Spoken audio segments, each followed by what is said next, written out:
It's time for Screen Junkies Movie Fights.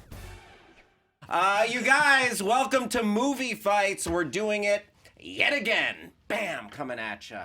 We have an exciting show for you today. Let's go ahead and, without any further ado, meet our fighters. First, you know him as the pit boss. Also, his emotional support animal is a porg.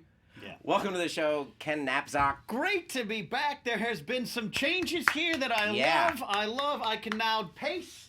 I'm going to do a lot of pacing today. Stick close It's to the mic, good. please. I am ready, though. I did bring a small thing of apple raisin bourbon. Should That's I cheating. need to? This is performance Yes, enhancing for Should him. I need declare to? I'm not gonna shenanigans. drink it, but it's always there. A drunk Movie Fights legend, and I've checked all the rules and everything. There's no rule that says you can't be drunk during regular movie fights. Okay, well, you know, out of fairness for a lot of people in the room, including Spencer, I'm gonna abstain Or until share. I need it. Or share might be the way to go.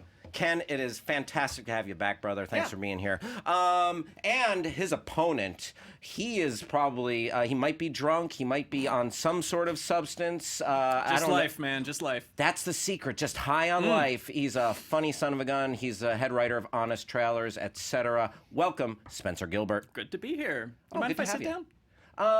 We won't be able to see you because you'll be hidden behind the podium. No, this is ruining everything. Yeah, please don't sit. Please don't sit. Do we still hide booze back there? Like the weird honey bourbon and stuff? We had a lot back there, yeah. Okay. It was I might handsome, check too. when the camera goes back. Oh yeah, no, they're hidden panels. There's like a whole like eyes wide shut thing right behind that weird Fidelio. wall. Yes, The only thing Fidelio. is, though, you guys changed the backdrop here, and I left a Seinfeld DVD collection back there. Is it still there? Can I get it? What's yours is now mine. Screen Junkies, where your collectibles disappear. So, for those of you who have not been with us before, let me remind you how this works. We have two fighters. We have 3 questions in our regular rounds, and then we have a 4-question speed round. Today, it'll be judged by 3 judges, myself and these 2 judges over there. Let's meet our fact checker, Mr. Dan Merle. Hello. Dan, what's going on? Nothing. Actually, a lot. Yeah. But nothing sounds good for the. So yeah, nothing. Just chilling. How you doing? What's your spirit animal, Dan? What's my spirit animal? Yeah. I don't know. The wise owl. It's Yeah. clearly Eeyore. Owl. Come on. Or any number of things. Any number of things. Dan, thank you for holding it down on the facts. So Yes. Dan and I will be weighing in with our opinions. If we are tied 1-1, we are going to go to you, the audience, to decide, and that will be speaking through Mr. Billy Biz Patterson. What's up, Billy Biz? What's going on? Danielle's on assignment this week. We needed someone here to make sure that this game stays as rigged as it does. So I will be here. I'm just kidding. Stop it.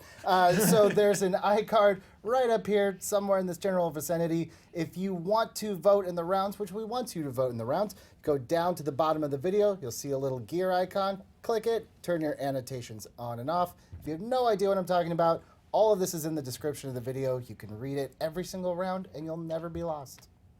Fantastic. Also, Danielle was like in lockstep with me on this. Billy, I'm going to need you to be on the lookout for dank memes. Oh God, you're still doing Oh it. boy. Yes. I don't do dank memes, but I do glorious gifs. So we'll see what Okay, happens send him the in glorious today's gifts. episode. I always appreciate going through your dank memes after the fight. I just, by myself when I get home, I sip some tea and look at your dank I also memes. enjoy 2015. I mean, everyone loves memes. How should I describe the memes then, Spencer? I don't know. I'm not gonna tell you how to do your job.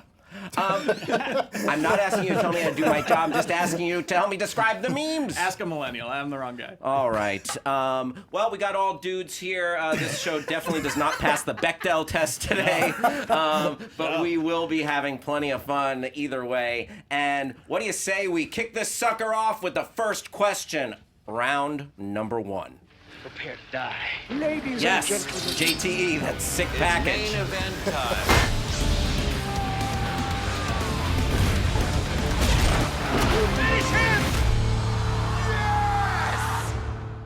Oh yeah, JTE, thank you for that package, the best package in the biz, JTE. Ken Napzok, are you ready? I am ready, sir. Hell yeah. Spencer Gilbert, you want to do this? Ready. Why not? Let's see. Question number 1. Should Disney stop making Star Wars movies after Episode 9? Wow. You know what? We're going to answer that question right here, right now. And let's start with Ken Napzok. Preposterous, I says the 41-year-old man in a Darth Vader suit and a Kylo Ren shirt. And I know, you're thinking, well, of course, you're going to say it, sir. You probably have a pork pillow. I don't yet, but I might. Here's the thing, and I know, Spetty, we're going to get into it, and you're going to throw some barbs at me, and I love them. You're the funniest man in the world, I know it. But here's the truth. Should they? Yes. Number one, it's good business. Have you seen what these money makers have done? Absolutely. So if you're sitting there in some high tower and you're wondering, should we continue to do these? Well, they might be creatively bankrupt, but you know what? We're not going to be bankrupt. We're going to make more Star Wars. Absolutely, you're going to make more. And the second reason why you need to do this, we are nowhere near done telling Star Wars stories. Now, you might think, wow, we're getting Han Solo. There's been rumors of an Obi-Wan movie.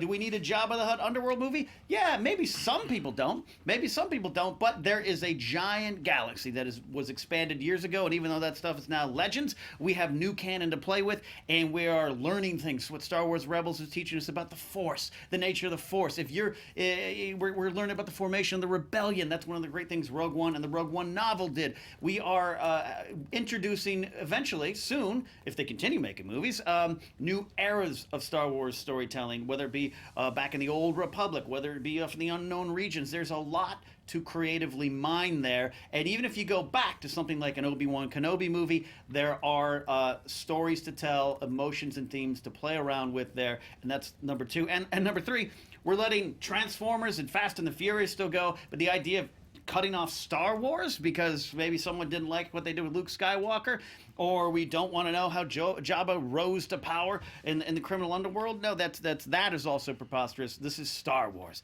It has been around for now 40 plus years. It will continue to be around one way or another, and the idea of new stories is a good idea.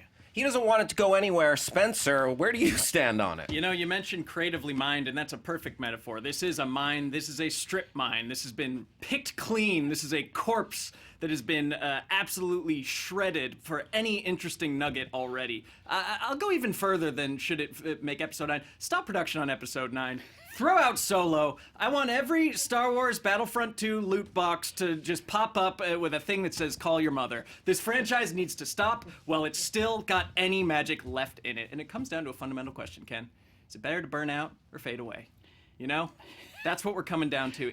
I would rather have Star Wars have had a good run and have gone out with a little bit left in the tank than to get put in this unwinnable, toxic creative bind that it's in today.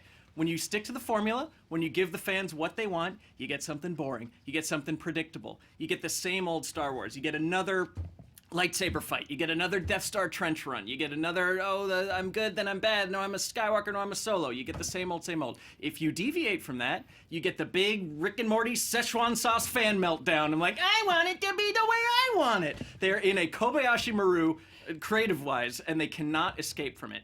So, you know, instead of what's going to happen, which is getting a Star Wars every single year until they've explored every single backstory of every single button on Han Solo's vest, let's just pull the plug. Let's just make some room for some new magic and re-experience the magic of Star Wars again in something other than Star Wars. All right. Better to burn out than fade away. Is that Neil Young? Sure. Fight it out, fellas. I mean, I appreciate the reference to a great moment in Jack Black's character in High Fidelity, the fade away question there too. But look, strip mine, corpse, to you in a Slytherin shirt, absolutely. But to me in my Kylo Ren shirt, no, I'm speaking for a lot of people. Now, we should probably put that aside. I am a Star Wars dork. I used to get beat up on the playgrounds in the 80s, so I'm living in a golden age. I probably got beat up by guys like you, I'm sure, in your Slytherin shirt. Oh, yeah, I was winning popularity contests by reading Harry Potter. Sure, you don't end up as like an 18-year-old. Yeah, you don't end up in digital media if you had a good childhood, I don't think. No, you don't end up here. Yeah, you don't end up here. But here, like, no 9, that is crazy talk. There is a lot, again, to a lot of people, they might be agreeing. Spencer's right. This is creatively minded, strip mine, like a spice mine on Kessel, all right? Get that reference. Yeah, I'm sure you do. But there are There'll be a movie about it. We're about to see it. Many things, and you're right, a lot of fandoms are toxic. That's no reason to turn away from it. Empire was looked down upon in 1980. It's now the standard bearer, what we do. Episode 8 will, I think, stand the test of time. I absolutely love the movie, full disclosure. All right, so in terms of being strip mined of creativity, there's still great minds telling great stories there. but they're going to keep telling those stories until they're no longer great. And let's end it now while there's still questions to be answered, while we can still fill in the blanks with our own imagination. I just think that because this is now Disney, the question was, should Disney stop making Star Wars movies after Episode 9? This is such a cynical, sick place for Star Wars to end up. Star Wars is about a small group of independently minded rebels fighting against the big monolithic evil empire. What fits that better than Disney in 2018? This is a company that crushes dissent. This is a company that tried to patent Dios de los Muertos for Coco. This is a sick place for Star Wars, supposedly about like the magic of the underdog, to end up. This is now a product on a giant Excel spreadsheet across Bob Iger's desk. It's like, well, we need the Star Wars revenues are down 3.4% over quarterly projections. This is antithetical to the message of the films themselves. But thankfully, Bob Iger is not making these films. He's certainly dropping news scoops on conference calls. The number one source for Star Wars news is Bob Iger's conference calls. But you know what? It is people like Rian Johnson. It is Dan and Dave, and they're going to bring in some great people behind it. It is Dave Filoni, who just told pure poetry in Star Wars Rebels, who can now move into other projects and projects within the Star Wars universe. It is the story group with Leland Shee, Carrie Beck, Kiri Hart, who leads it, Pablo Hidalgo, the keeper of all the canon, Matt Martin, a lot of people like that who are telling great stories. The magic of storytelling by committee. Star Wars used to be George Lucas's baby, and at least for all his faults, at least it was consistent. Now you have Rian Johnson with his idea of Star Wars, and you have J.J. Abrams with his idea of Star Wars. These things don't mix anymore. There's no cohesive creative vision aside from what is the product for 2020, 2021, 22, 23.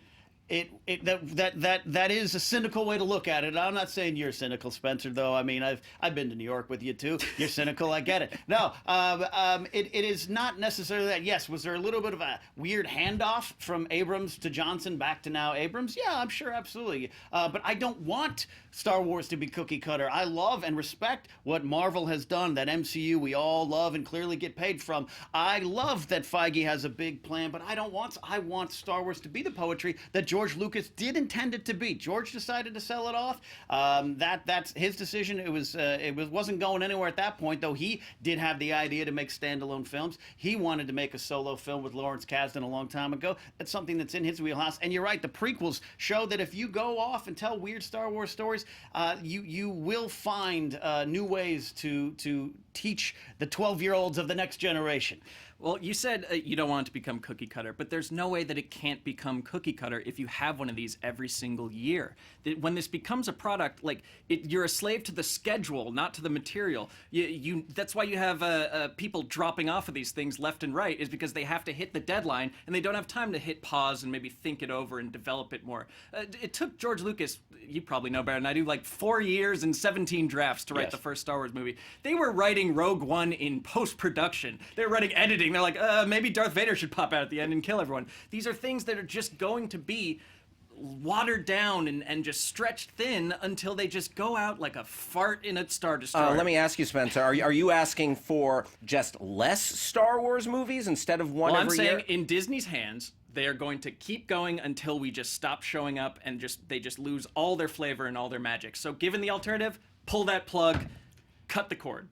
And Ken, let me ask you, so you mentioned it's good business. He said they're only in it for the revenue. How would you respond to that? Sure, some of the big wigs, Disney, but Disney is the one that's just saying, Lucasfilm, go make this. And there's passionate Star Wars fans at Lucasfilm. At this point, everything is fan fiction if it's not made from George Lucas. That's true. But and to some of the stuff, I'll acknowledge some of the stuff what you're saying, Spencer. Rogue One, they had to bring in Tony Gilroy. Yeah, absolutely. We got rid of Trank, Trevorrow, Lord and Miller, but that's not necessarily a reason to pull up shop. They wanted to get it right. And yeah, it's modern filmmaking. We got a release date, we got a hit. We got a poster release date, we got a hit. That's just disappointing. Yeah, George Lucas himself, he always fought those big entities. George was about the rebels fighting that. He was himself. He's the most independent billionaire movie storyteller in the world. That's what it is. But here's the thing. Right now, I get it. Episode 8 just came out. It caused some problems. Solo's around the corner. I'm looking forward to it, but I understand. Do we need another Solo film? Tell you what, Episode 9 is 18 months or so after Han Solo comes out. By this time, December 2019 rolls around, or 1919, the Black Sox, fans are going to be rabid. They're going to be frothing at the mouth. We need Episode 9. The excitement will build in, and every time you sit down in that theater, as generations pass this on, the next generation will be like, there's a new Star Wars film. Let's go see A Long Time Ago in the Galaxy Far, Far Away. But there's no intergenerational handoff when it's every single year. This isn't every generation gets their own Star Wars. Star Wars is just a fact of life, like death and taxes now. It's just not special anymore. And you mentioned modern filmmaking. Yeah. Star Wars, for all of its virtues, created the state of modern filmmaking as we know it today. Because of its success, it's a victim of its own success, because now every studio, they just want the big special effects heavy blockbuster. They want the pre-sold universe, the 6-movie arc, the merchandising tie-in. This is all thanks to Star Wars. Spencer, Yeah. I'm going to ask you to look into the camera and pretend it is a child of 7 years happily. old I love loves crushing Star children's Wars. dreams, yes. This child loves Star Wars. Tell him that Star Wars is going bye-bye forever. You know what, son? Kylo Ren once said, "The past must die. Kill it if you have to." Did I get that right? He did, but Okay. I'll let you finish and I'll counter that. So, for new life to sprout, other things have to take the hit. And in your case, it's the thing you love. It's Star Wars. And I think you love Star Wars, but you don't. What you love is the feeling of discovery, of the unknown, of imagination, of hope. And you'll find that in other places. Star Wars ain't gonna give it to you anymore. The first hit's always the best, and then you're just chasing that high for the rest of your life till you're on fentanyl, passed out in a gas station parking lot. That took a dark turn.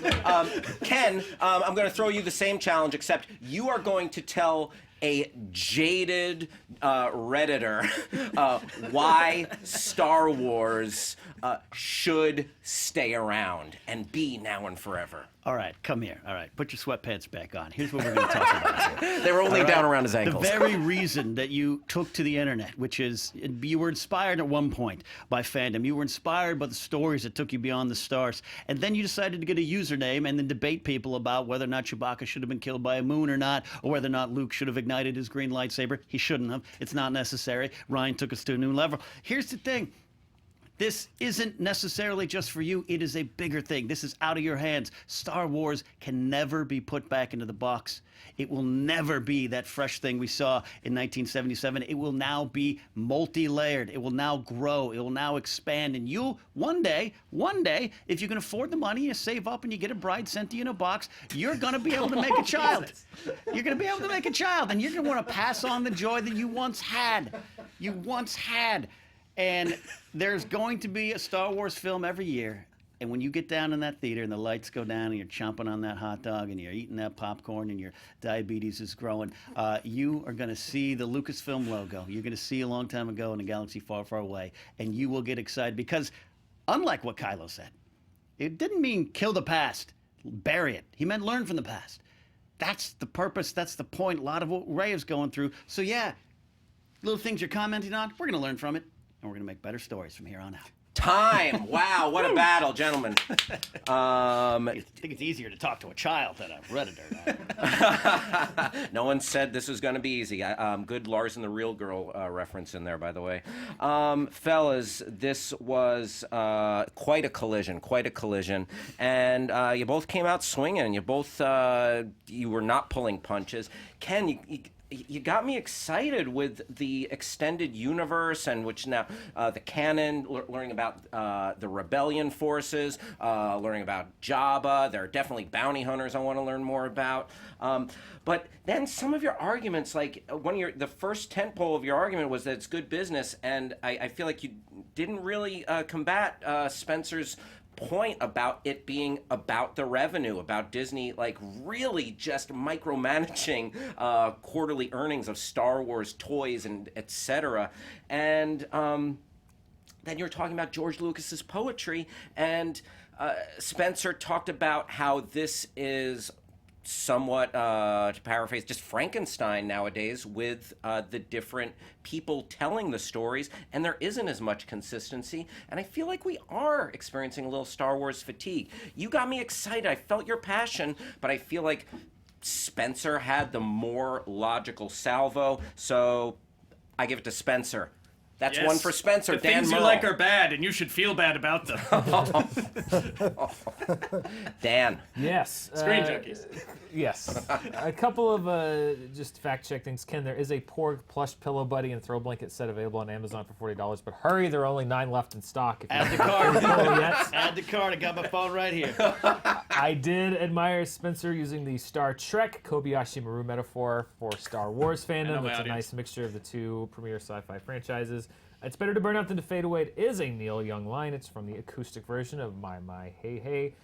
Disney today claimed over 24 new release dates through 2023, including 19 dates for untitled live-action movies. There are currently only 2 confirmed Star Wars movies on their schedule, Solo and Episode 9. Kylo Ren's quote was, "Let the past die, kill it if you have to." This was a clash of the titans. This really was 2 people with very compelling arguments. It was really a generational argument versus, you're both in a way pleading for the future of America and the world really in general. And won't someone think of the children? Yeah. I don't know. I feel like Ken, you were so passionate, but even in your closing, just your appeal was it'll never be that thing, that fresh thing again from 1977. Like it will never be the thing that came fresh out of the box. And I as a closer, that kind of swayed me to Spencer's side because it's acknowledging that it will never again be new and fresh and shiny. And I think that Spencer's argument about, finding inspiration elsewhere in other places, and it's time to move on, connected to me more deeply. So I will have to side with Spencer, though, Ken, I admire your passion for the film and the subject matter. Spencer takes it. All That right. means there Evil wins. officially will Because be good no is more dumb. Star Wars from Disney. Billy Patterson, tell us what the socials said. He's powering up. Yeah, if you can believe it, I had to keep checking this. The poll was 50-50, so I would not have been any help to you at Wow. all. It is dead split. I mean, literally, look, it's the internet, and we're talking about Star Wars. Are we surprised? I mean, Sam said, "I'm with Spencer J. Gilbert. Time to order 66 of these Star Wars movies." And then Thomas said, "I hate Star Wars, so I say Disney should make millions of more Star Wars movies." That's the fandom. There you go. That's fans today. I hate it, so just watch What kind it of burn. pretzel logic is that? I think no it's this idea. idea of there are to watch fans it burn. that love to watch things that they hate continue to be hated. Yeah, so Which that is strange. so they can keep commenting. Can't imagine Yeah. that picture these days. No. Hey Billy. Yeah. Were there any dank ass memes? There were glorious gifts. I'm getting a lot of Great. Bobby Roode ones. That's Awesome. for you, Ken. Is it still 50-50 the poll, or has it? It's- Well, it's- now that the judgment's been made, I worry that it's going to Yeah. be Let's just see Let's out see of what it is. curiosity. 51-49. Yeah. Yeah, it's still pretty close. It's siding a little bit more with Ken, but it doesn't make I a think it's difference Spencer now. won. Yeah. So then it's the protest. vote. I respect your guys' decision here. Thank you, sir. Let's see question number 2. What movie should win Best Picture at the Oscars? Ooh, the most glamorous night in showbiz. The Academy Awards The is this Grouchies. weekend. Yes.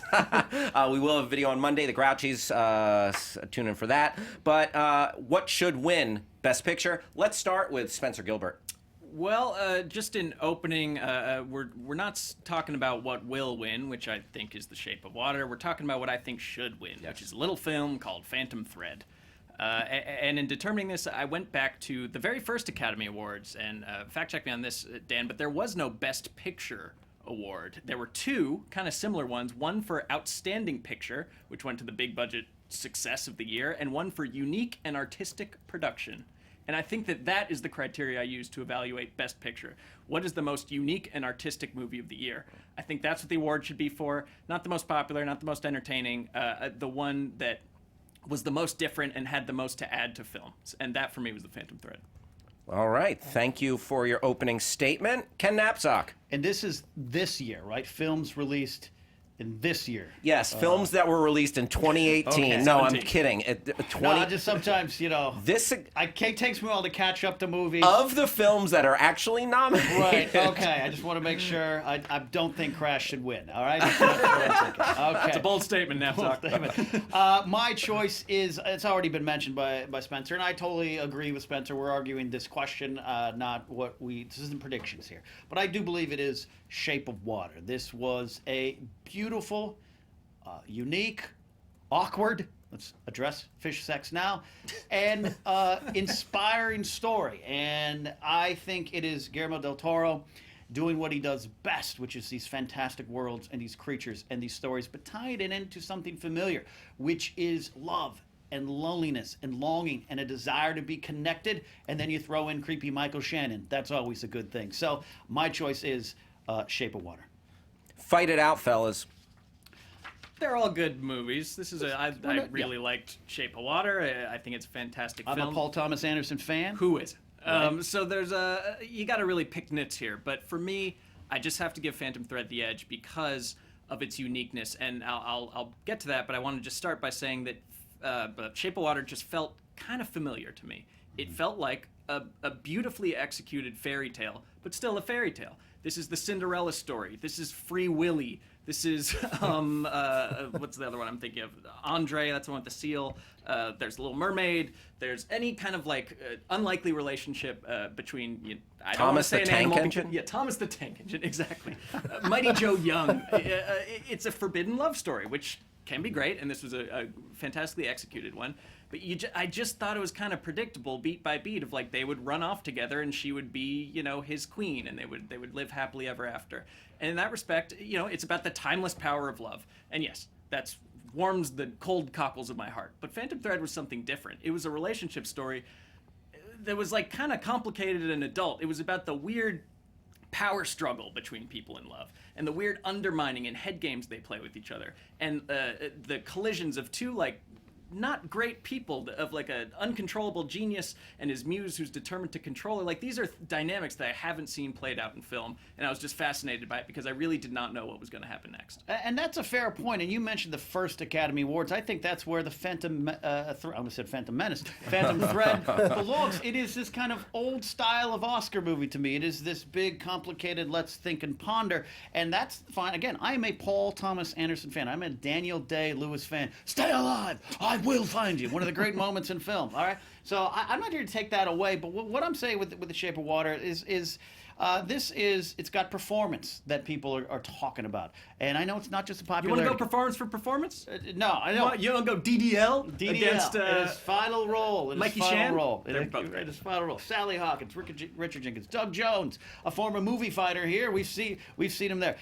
But here, it is a movie that is somewhat considered more progressive for the world we live in now. I don't want to watch a genius, crazy, complicated genius get poisoned or choose to get Hey, poisoned. spoiler alert. Yeah, all right. Daryl Hannah takes Tom Hanks back to the water. Yeah, and Splash. I've heard all these jokes, but guess what? What you're talking about with predictability, it's really about comfort and story. It's not. There's only 7 stories in the world, right? It's about how you execute the story. A Star Wars fan would say that.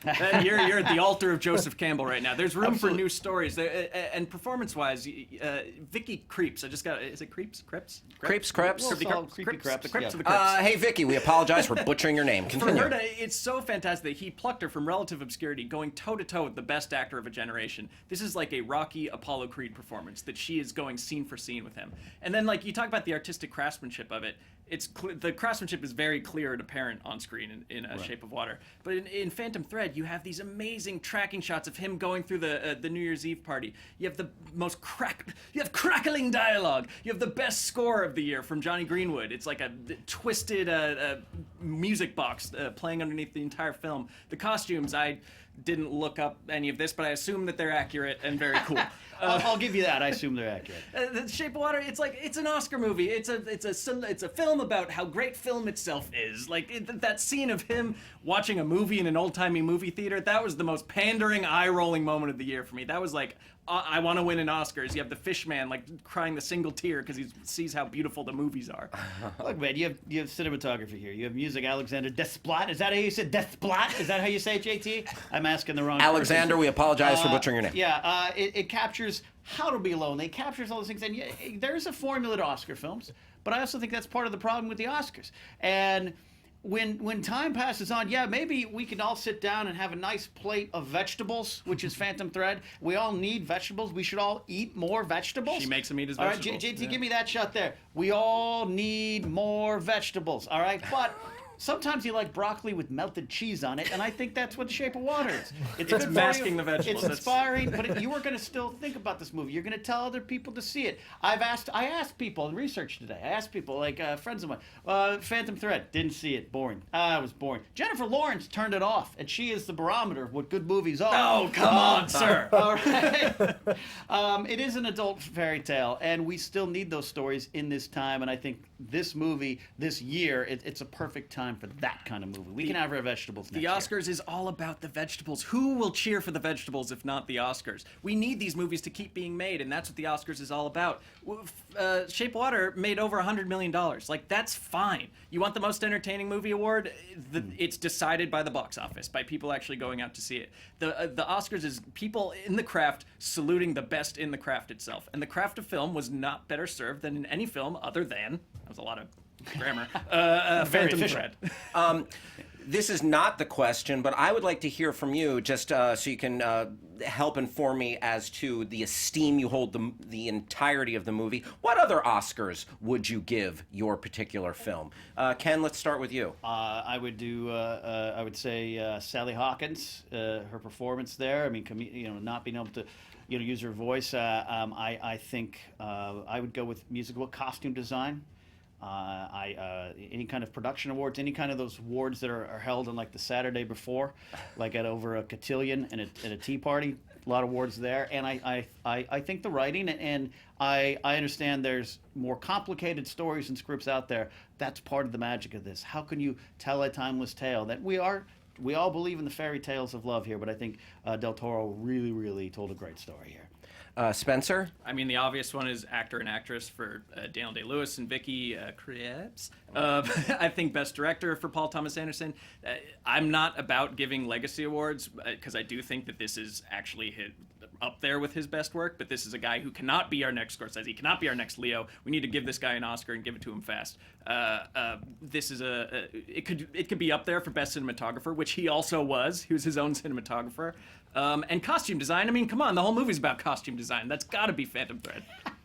Very and meta. best score too. Very meta. Very meta. Yeah. Time. Wow. What a battle.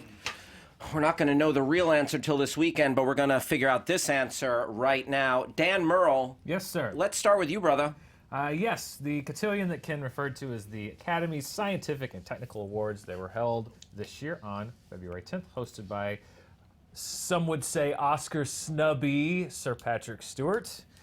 Spencer, you are correct. The first annual Academy Awards, there was a category called Outstanding Picture. That's the category that evolved into what we now call Best Picture, which the movie Wings won, not to be confused with the Steven Weber NBC sitcom. There was another category called Best Unique and Artistic Picture that went to Sunrise by F.W. Murnau. So you are correct there, Spencer. There were two different ones. This was very difficult. Two good choices. If you don't mind, should I tell you who I'm picking, Hal, or do you want to? Should I just roll into it? Okay, Please. good. Yeah. Two good choices. However, I believe that Spencer made the stronger argument about why his movie should be recognized, and then the question about what other awards it was worthy of. I thought he made a compelling case. So despite very much loving The Shape of Water, I think Spencer made the better argument for Phantom Thread, and I'm siding with him. So it's 1-0 for Spencer. You know what? I completely agree with Ken, but for many of the reasons that Dan mentioned, Spencer went down a list of the he talked about the tracking shot in that New Year's party, the score of Johnny Greenwood. You also mentioned the score from your film, but I feel like just Spencer had more specific bullet points as to what set his film apart. But you did counter with J-Law, and you gotta love. It's worth like half a point. Yes, that was interesting, but at the end of the day, I feel like Spencer had the he had the bullet points and the specifics, and a very difficult argument. I got to go with Spencer. Spencer takes that point. I'm in a hole. I'm in a hole. You know what? You could climb out. you know what? You could climb out. It's anybody's game. Yeah, I love Magnolia, man. Get PTA a win. Come on. It's still anybody's game. Billy Biz, what's going on the internet? Yeah, the internet, they went the complete opposite way. 70% for The Shape of Water. They were firmly in that camp. And People don't like vegetables. yeah, not so much. And thank you very much to Lon Harris for sending me Thomas the Dank Engine. I would give it to The Shape of Water over Phantom Thread, personally. But Yeah. you have to it's take about the yourself out of the game. So would I. You know? You got to take yourself out of the game. I'm a little rusty. This is a championship format. caliber fighter here. Yeah. It's the standing, Ken. I know that it's My probably... ankles do hurt. Yeah, My that's ankles are probably- hurting. Oh, just a little bit. many a new movie fighter has collapsed mid-fight.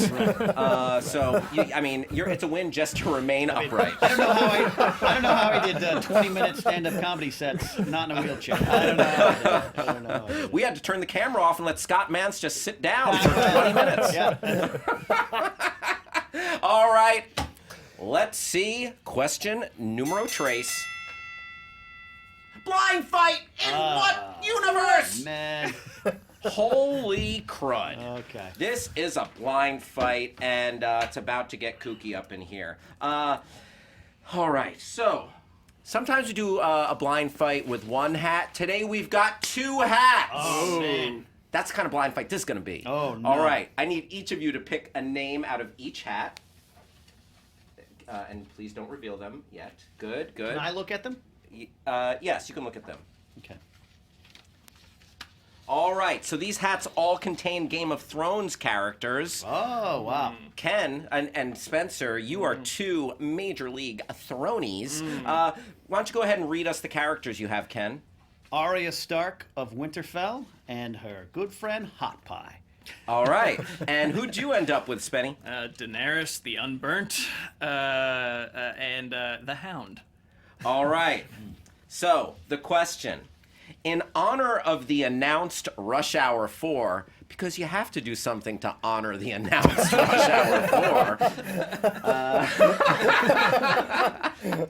a.k.a. Chris and Jackie need a paycheck, pitch a Game of Thrones buddy cop movie. In honor of the announced Rush Hour 4, pitch a Game of Thrones buddy cop movie.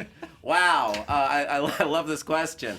Spencer, give me a disregard me saying your name. Ken Knapsack, it's question number 3, so we're going to start with you. All right. The Night King and the army of the undead have traveled south of the wall after breaking through it, thanks to the undead Viserion, the ice-breathing dragon, and he has taken over Westeros. Snow has covered the lands. All the great houses are in peril, destroyed, gone. Cersei barely sits on the throne.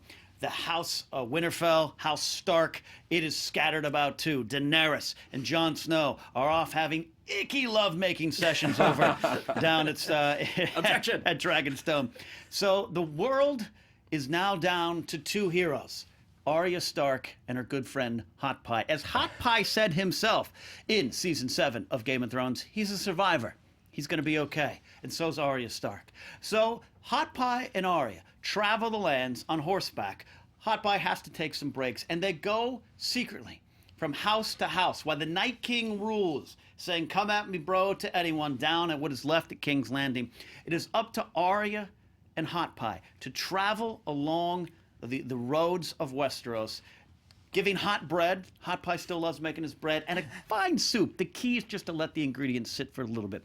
And they go, forming secret little groups along the way as they start building up a new army. And they fight whites along the way. They fight White Walkers along the way. They fight the others. That's right. They are a new team, a new set of heroes, and they're heading straight to King's Landing. All right, a new army built on bread and soup. Spencer. Yours was too big and too Game of Thrones. This is a buddy cop movie. I'm taking it back to basics. Let's just say that this is post Game of Thrones and that Daenerys and the Hound both lived through it and they've defeated the Night's King and now they gotta do something. So they're the gold cloaks of King's Landing's 2 new rookie recruits. One's a former princess who can't be burnt by fire, and the other is a vigilante who was burnt by fire and hates it so much. Their boss, Meryn Trant, you know, he's always like on their case, you know, the Hound, Daenerys, get in here! And they have to clean the streets of the dirtiest city in Westeros. You know, they're a classic odd couple. Like, one's this gruff, disgusting guy, the other's this imperial princess. There's gonna be so many, like, I will drive the horse. No, I will drive the horse. You know, you have all those classic buddy cop beats like that.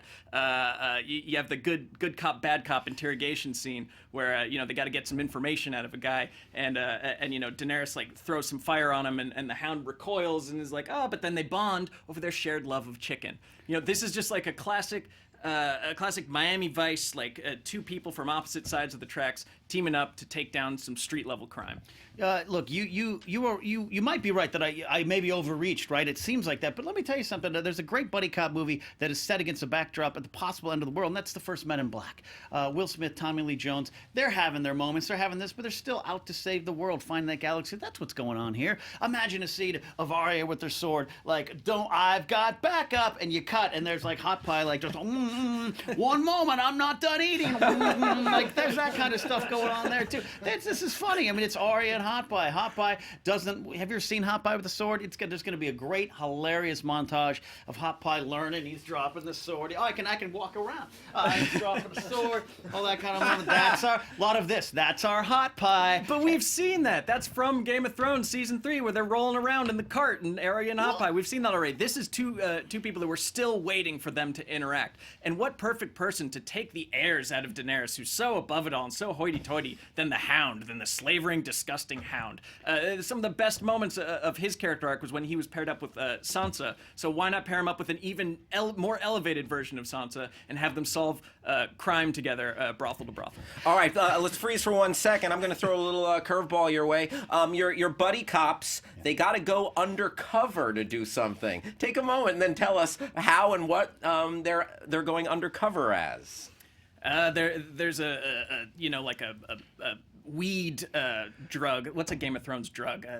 Milk of the Poppy? I'll help you out. Thank you. Milk of the Poppy. An illicit Milk of the Poppy factory is being run out of a cod egg fish plant down by the docks. You know, it's like disgusting. It's gross. And you know, the Hound shows up to go undercover in his like ratted, tattered rags, and you know, he's got his full scarred face out in all its glory. And Daenerys comes in like a, you know, like an empress gown, and he goes like, nope. And then she comes out in like a more tasteful, like business casual, and he's like, nope. And then she comes back out in like overalls with like a little smudge. It's like, oh man, I got to do this myself. And then they just roll around in the mud, and like this is their bonding moment where she learns to like let her hair down. Some fun stuff. Ken. We're at the end of the movie, man. The Night King, who is probably Stark at heart, he's on what is left of the Iron Throne. He has destroyed Cersei. She, believe it or not, was one of the last hopes. And so it's almost Sam and Frodo. It's getting to Mordor. It's Arya and Hot Pie, and they have got to go undercover as White Walkers. And so what do? Arya's going to teach him, but Hot Pie, this is where his skills finally come into play. He is able to make a cream out of frosting that he would normally put on a sweet cake, and he puts these like this white kind of glaze all over them. Then Arya's got like, this is how you're gonna have to walk, and he's like, I don't know if I can do it. And they go into the Red Keep. The final big moment is them trying to learn to work together, and his skills and her skills are coming together to take down the Night King. Time. Wow. Both super good jobs. Super nice work, I'd fellas. watch both of these. Yeah, I'd watch the hell out of both of these. I'm on board. You both had scenes that I wanted to watch. But Ken, I love the Men in Black reference. You're tying it into some of the great buddy cop stuff of all time and the antics. And then Spencer painted a great scenario, but I love that Hot Pie used food, like you used his skill set to go deep cover. got to give it to Ken this time around. 1-0 Ken. Dan Murrell. Ken unquestionably had the best scene of all of the, like, I thought I'd made up my mind, but wow, that is a classic buddy cop scene of antics and tomfoolery. I will say, Spencer, that if Brothel to Brothel isn't the name of your movie, then you're doing something wrong. That has to be the name. Wow. I was so ready to say Spencer, and then Ken kind of came up with that nugget. But I do think that Spencer nailed the dynamic better overall between the characters. So even though Ken's scene was the best, I have to go with the general tone and dynamic that Spencer pitched. I'm going to throw it to the crowd because I'm having trouble making a decision, and I think the voice of the people should speak because I think Spencer edged it out, but it's very close. All right, it is 1-1. Billy, what do you got for us? This was 50-50 for most of it, and then one person pulled ahead at the very end. The internet Please votes. be Jack Shipley. Jack Shipley has decreed that it's Arya Stark hot pie. Ken gets the point on this The one. people have Boom. spoken. That was down to the wire. Nice. I needed that. Any other combos or movie pitches in there? A lot of people want to see Game of Thrones people in True Detective rather than any sort of movie. I would have gone for Yeah. anything other than last season's True Detective. You never know. HBO could just start doubling up there. I'm hoping Mahershala Ali saves True Detective. And it is 2-1 Spencer over Ken. And it's time to head to the speed round as I drop my pen. So, here's how the speed round works. It's 2-1.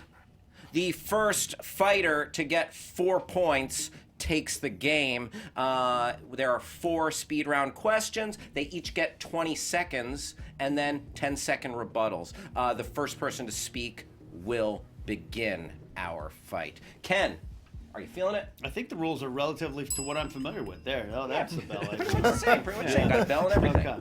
All right, Spenny. Ready to vomit words. All right, let's do this. Question number 1. What category should be added to the Oscars? Most entertaining. Best performance capture. Wow. All right. We heard most entertaining, best performance capture. Spencer, you spoke first.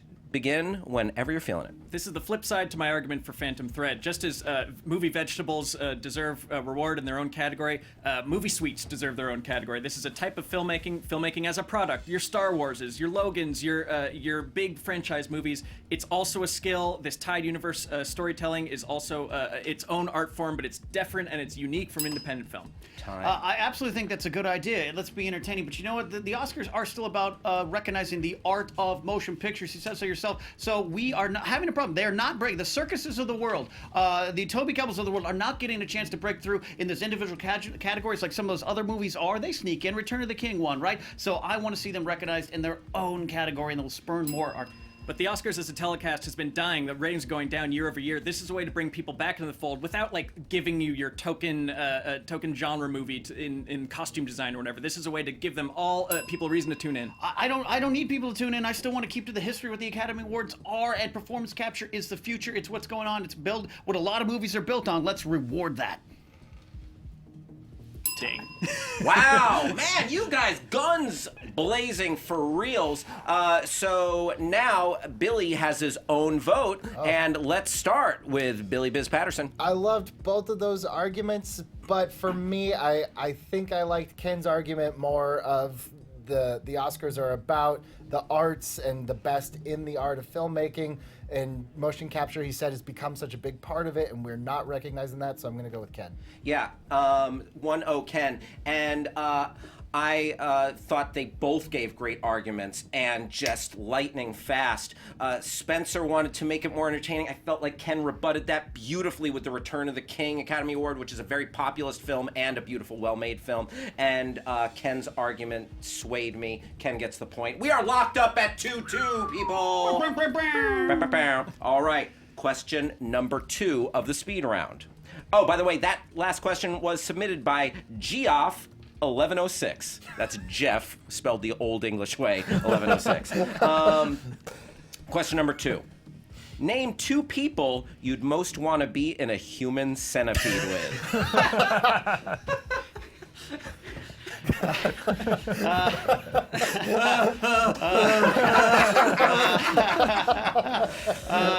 I am. Guy Fieri and Gwyneth Paltrow. Gwyneth Paltrow first. I'm gonna go with. Oh crap! Which is on the docket. I'm gonna go with. I'm gonna go with Salma Hayek and Rupert Everett. Wait, do I get to choose my position within the centipede? Maybe in Or is your this- argument. Okay, so we heard Guy Fieri and Guy and Gwyneth and Salma. And Rupert Everett. Haven't heard from him in a while. Maybe he is somewhere. All right, Spencer, you spoke first. Time begins whenever you speak. Well, if I'm at the front of the centipede, I want to be me, Gwyneth, who's probably a $1.15 soaking wet, and then Guy Fieri to carry the caboose. I think if I'm in the middle, which I think is the spirit the question was intended, I want people who have great diets, who eat nutritious and delicious food that I would love even second or even third hand. All right, you guys are twisted. Wait. He's... Okay, Oh, yeah. time. You guys are twisted. This probably can only come from the mind of Lon Harris or someone else on drugs here. Let me tell you what, if I'm in the middle, I want Salma Hayek in the front because, look, I'm a heteronormative male. That's going to be an experience that I'm okay with the rest of my life. And if I got to deal with someone behind me, might as well be Rupert Everett, who's probably more comfortable there than other people. So let's just form this nice symbiotic train and live this life together. Let's get crazy, kids. There's nothing normative about eating crap for a lifetime. This is more twisted than 50 Shades of Grey. You want to go on a basic survival, flavor, and diet purpose. That's why you need someone who founded Goop, who drinks detoxifying. Look, all right. This is nothing about this is normal. So I'm gonna be, at least if I'm gonna be in a hell, a physical and mental hell, at least there's some part of some fantasy attached to it, and some. Time. Wow.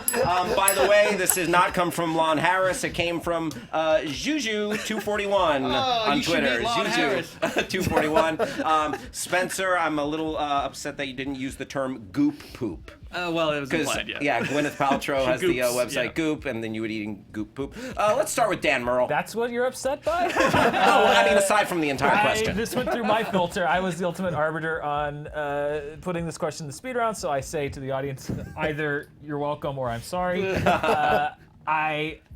Spencer gave me a very well-reasoned argument based on the mechanics of the centipede, and while I acknowledge Ken's point of view, I think it is a much more functional answer from Spencer. So I'm going to go to Flavortown with Spencer, Guy Fieri, and Gwyneth Paltrow. Yes, 1-0. Ken taking a much-needed drink after this question. Billy, let's go with you, brother. I mean, Ken's logic was pretty sound as well, though. I have to say, like, if you're gonna be in the worst situation possible, I'm gonna let you decide this one, Hal. I'm gonna give it to Ken to give you the hard job here. What if I don't want to decide this one? No, everyone has to weigh in. We're all going down together on this one. You know what? There's no winners here, Hal. I'm gonna give it simply because I like the idea of Spencer pooping in Guy Fieri's mouth. Spencer takes it.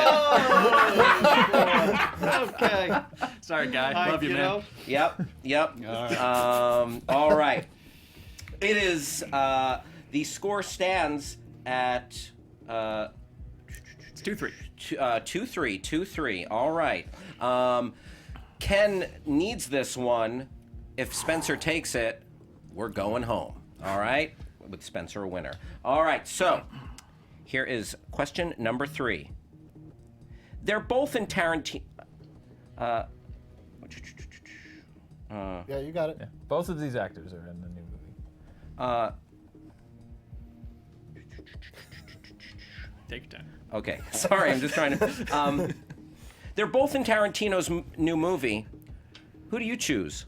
Leonardo DiCaprio or Brad Pitt? Brad Pitt. I'm going to give you Brad Pitt and pick Leo. But who do you choose in what sense? I'm just reading what's in front of me. In a Who vacuum? you got? Yeah, Who's who the you person? got? All right. Who you got? Who you want? Who you got? Just sway me on the general question of who you want? Who you got? Who you going with? Who you feeling? He went first. All right. All right. Here's the thing. He's 53 now, I believe, but don't check me on that one. I might be wrong. Here's the thing. You want to go hang out in some faraway castle in the hills in Hollywood? That's Leo. He never comes back down the hill. Brad Pitt and I, we're going to hold hands. We're going to hug. We're going to kiss. We're going to grab a drink. We're going to head to the local Ralph's and get a sandwich and eat in the parking lot, because that's, I imagine, deep down, what Brad Pitt is. He's a great actor, but I'm not intimidated. Leo's a better actor. He knows who he is. He's just a guy who goes through models like chewing gum. He doesn't promise Jennifer Aniston his heart and then leave her betrayed for Angelina Jolie and then even leave her standing. Brad Pitt is a philanderer, but Leo owns it, and he is who he is. He's comfortable with who he is. He's just the weird guy courtside at Laker games that you want to hang out and have beer with. And Brad Pitt is just waiting for the right situation to come along. That's real life, baby. We're going to head on down to the Sunset Strip. There's probably some pink taco restaurant we can go sit down, some chips and salsa, look in each other's eyes.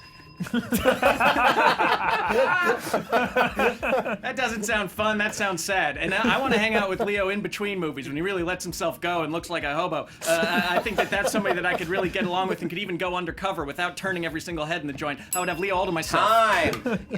You know what? I didn't know what this question was as I was reading it. Now I know exactly what it is, and it's what Ken said. Point to Ken. Yeah, I want to eat a sandwich with Brad Pitt in a frickin' supermarket parking Whatever lot. you want to call it, that's what we're doing. Yeah, that was the more vivid picture. Okay. Dan Merle. I've been waiting for this since the last Drunk Movie Fights. You are wrong. He's 54, Ken. Disqualified! Disqualified! You know what?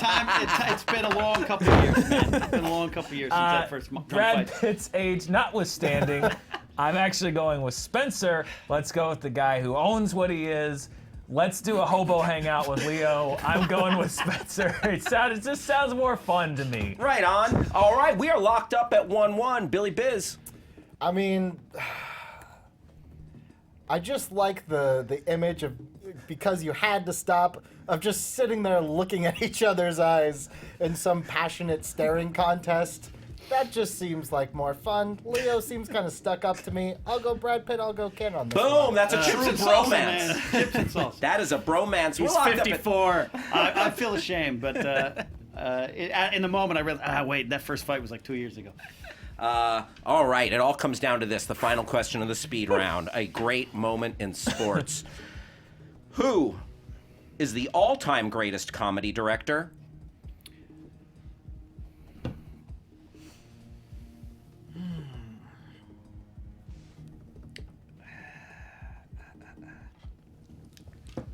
All-time Mel great. Brooks. Yeah, Ivan Reitman. All right. We have Mel Brooks. We have Ivan Reitman. Woo! Let's slug it out. Spencer, you spoke first. You go first. Mel Brooks, he's a master of satire. He's a master of buffoonery. He's technically accomplished. He can imitate any style comfortably. He's an inimitable voice. All of his productions are zany, but they're also always his. They always feel like a Mel Brooks movie. He puts his own signature stamp on them, from the dialogue to the performance to the subject matter. He's still subverting people after all these years. Yeah, Mel Brooks is great. He's great at being Mel Brooks, but Ivan Reitman makes movies that have transcended the time. And yeah, Mel Brooks has too, but people still try to make, they try to make Ghostbusters better. They try to make these movies better, and it's tying to what Reitman did at his peak. Even so, you can subvert with something like Dave, which is a political commentary, and have fun with that. And Mel Brooks does great at being Mel Brooks, but everyone...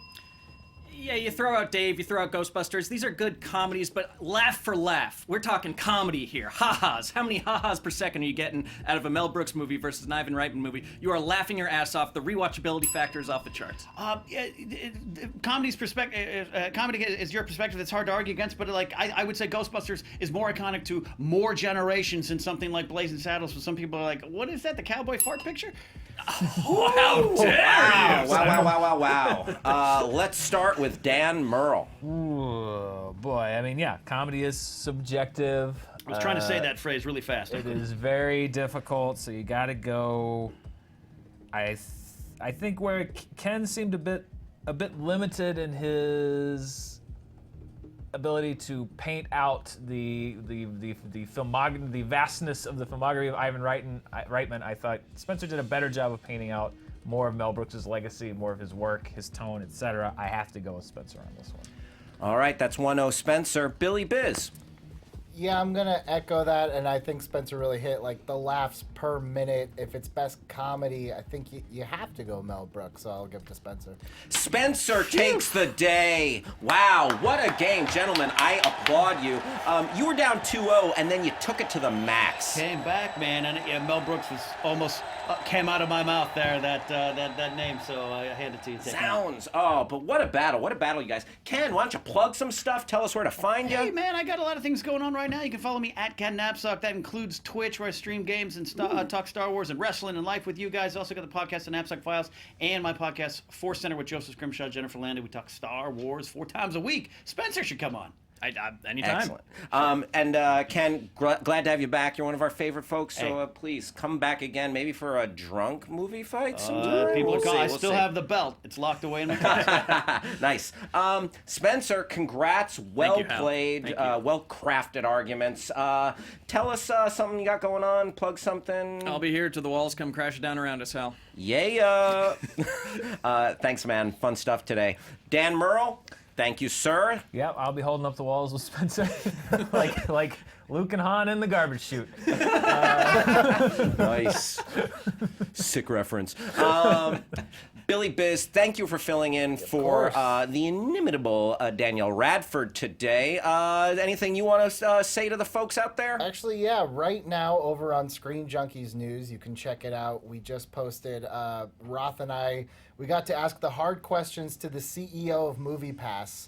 We got to actually talk to him one-on-one about the whole AMC thing, blocking theaters, and he was surprisingly candid. So that's on Screen Junkies News.